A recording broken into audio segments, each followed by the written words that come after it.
Hello, my name is String from GG2String and welcome to my channel. Today's video is going to be another sort of cosplay sort of adaptation in Skyrim, Special Edition. This series is one in which I tried to emulate other gaming universes that I love inside of Skyrim without breaking the lore of the Elder Scrolls universe. Yeah, keeping in mind the mod list below being one that I use for all of these characters. Today we will be redoing the cosplay for Sylvanas, because that video was garbage, and I want to streamline it to be extremely Sylvanas oriented, not just Dark Rangers as a whole. And we will be doing the Ranger General version, so pre-undead Sylvanas, next week. If you're interested in that, be sure to subscribe to stay tuned. Also, we will be putting out part 1 of Sylvanas' lore video tomorrow, and part 2 the day after the Ranger General cosplay. So if you're interested in that, also be sure to subscribe so you won't miss it. So, now for the aesthetic. The race you want to pick is the Dark Elf, in order to properly portray the dark gray or almost bluish undead color that Warcraft undead tend to have. Picking a Dark Elf will also result in bonuses to Alchemy and Illusion, which will be skills that we are using. You will want blonde hair of your style choice. You will want red lips and red eyes. And I keep flip-flopping on this, so you can either pick the war paint that looks like tears, or you can pick the scars under her eye. In this video, I have scars. In my playthrough that I put out on Wednesday, I have the war paint, so it's completely up to you. So for the armor, you can, if you so choose, find an actual Sylvanas armor mod, but at that point you might as well just use a Sylvanas preset. So if you want to use what I'm doing, I used the Divine Elegance Storm mod instead. I'm using the Sienna armor, the Sonia boots and gauntlets, and the Black Knight pauldrons, as well as a black cape, the armored version. So for the weapon, you can either have an ebony bow and enchant it yourself, or you can use the Dwarven Black Bow of Fate because it's cool and it still fits the Banshee Queen's aesthetic. You will also want ebony arrows, or you can craft the Death Trick arrows that are given to us from the archery skill tree thanks to the overhaul perks, Ordinator perks overhaul. And you can also put those in ebony arrows if you want, but you can just use them as whatever type of arrow you want. So for the skills for this build, the necessary ones are Conjuration, Illusion, Alchemy, Archery, Restoration, Enchanting, and Smithing. Jesus, that is a lot of skills. Altogether though, with the mods that we have, these skills will provide a very good and powerful feeling combat archery playstyle, with us constantly darting around the battlefield with our reanimated minions, death magic, and illusion magic, causing complete chaos that we can thrive in.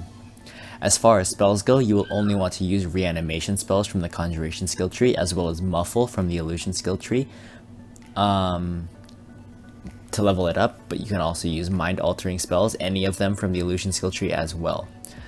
But Illusion is mostly used as a skill to buff our allies, meaning our reanimated minions, and radiate the fact that we are in fact the Queen of the Banshees, as well as the War Chief of the Horde. So for the Standing Stone, you want the Shadow Stone, which will provide us many things that are useful for both gameplay and keeping the immersion and aesthetic of the character. For stats, you want quite a high emphasis on health, as well as a little bit less than that on Magicka, with even less than that for stamina. So now on to the perks, which is going to be quite lengthy. So for Conjuration, you want 1 point in Conjuration Mastery, and then go up the middle branch. So you want Bone Collector, both points in Dead Tide, both points in Reap and Sow, 1 point in Skeleton Mages, and then both Conjure Altar, Bone Altar, as well as Fire Ritual. And then you want the following perks in each of those, so King of Bones and Puppet Master. For Illusion, you want 1 point in Illusion Mastery, Commanding Presence, Crown of the False King, Imperious Splendor, and Protect Your God. For Alchemy, you want both points in Alchemy Master, Poisoner, Bottomless Cup, Alkahest, Amplify Lethality, World Serpent, and That Which Does Not Kill You. For Archery, it will be faster to tell you what not to get, so you will be getting everything except for Hunt Together, Lion's Arrow, Longshot, Thread the Needle, Ambush Predator, and Three Crows.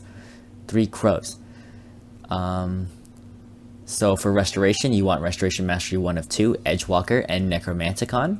For enchanting, you want Enchanting Mastery, Gem Dust, Regalia, Twin Enchantment, Arcane Nexus, and Miracle. For smithing, you want 1 point in Smithing Mastery, you want the Dwarven side of Merrick Smithing, and you want Arcane Blacksmith. So, that is just what I personally have for a medium late game build. So, if you get to more late game, you are going to want to go up Smithing to Ebony Smithing for your arrows. You are going to want to go up the right for enchanting so that you can get the perk that gives you enchanting charges every time you deal a killing blow. You're not going to want to touch archery because those skills are kind of garbage for both role-playing, aesthetic, or for I guess all role-playing, aesthetic, and gameplay. For alchemy, you don't really want to touch it, but you can get into potions if you wish. For illusion, you also don't really want to touch it, but for conjuration, in the late game, you can also add more points into the reanimation perks, just to the left of the middle branch that we went up to get the skeleton perks. Or you can also get more points in the skeleton perks, but I think the other skeleton perks are kind of less useful, less interesting than the ones that I have listed. So now on to the general gameplay portion of this build. So for general gameplay, you are a combat archer, so you will want to run around the battlefield killing stuff and resurrecting things. You want to keep your bow poisoned at all times, and remember to keep using your death restoration spells to make yourself extra lethal, while your skeletons and other minions run around being buffed and wreak havoc on your enemies. You also want to keep your gear enchanted with Fortify Archery, Fortify Health, Fortify Stamina, and anything else that you might personally want. And you want to keep an extra set of armor aside, probably robes and unarmored stuff that get bonuses from your enchanting, so that you want to enchant Fortify Smithing and Fortify Alchemy on those. For the questlines, you're going to want to do the Volkihar Vampires primarily, first things first, after you hit level 10 so that you can become undead. You're going to want to do the main questline and the Dragonborn DLC to acquire more power and influence. You're also going to want to do the Dark Brotherhood and the Civil War questline, siding with the Imperials, for more power, more influence. You are not going to want to do the Thieves Guild. You are not going to want to do the Companions Guild. Companions Guild? Is that even a guild? Or the College of Winterhold, because you are not a mage. You do not want companions or to be a werewolf. And, well, you can do the Thieves Guild. You do have a good skill set for it, but you don't have sneak, pickpocket, or lockpicking. That would just be because it might be fun, and being a Nightingale with this build would actually be extremely interesting. So that is actually it. This video is a bit shorter than I expected, so be sure if you have any questions to leave them in the comment section down below. I will get to you. If there's anything I forgot to mention, please also remind me down in the comment section down below. Remember, if you want to see the Ranger General version of this cosplay, or I guess want to see Sylvanas lore video part 1 and 2 this week and next week, be sure to subscribe to stay tuned. If you want to see any of my other daily videos that I'm going to be having soon, please be sure to subscribe for that as well. All in all, I hope you guys enjoyed this sort of cosplay, sort of adaptation in Skyrim's Special Edition. If you did, please be sure to leave a like, as well as subscribe, because there are these every week as well. If you have anything to say, please be sure to leave a comment. Thank you very much for watching. This has been String from my channel at GG2String, and peace.